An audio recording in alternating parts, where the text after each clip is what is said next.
жері орталық Қазақстанның шөлді, шөлейт және сирек ұсақ таулы аймағында орналасқан. Топырақ жамылғысының ерекшелігі жұқа қабатты, қарашірігі аз, қиыршық тасты, құрамында суға тез еритін тұздары мол болғандықтан көп жерлер сортаңдау келеді. Қиыршық тасты топырақ әсіресе Ақтау, Ақтасты, Ескене, Айғыржал, Тоқты, тағы басқа шоқы адырлардың алабында дамыған. Ауданның солтүстік-шығыс шеті қара, қызыл топырақты.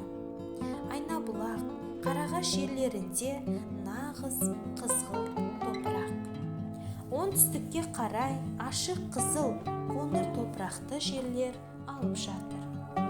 Оңтүстік бөлігінде қоңыр, ашық қоңыр, сұр топырақты жерлер басым. Сортаң жерлер де кездеседі. Ылғалды, органикалық қалдығы мол өзен аңғарларының негізгі топырағы қызғылт, ал ойпат жерлері қоңыр топырақты, сортаңды, тау бөктерлерінде тастақ, сұр қоңыр болып келеді.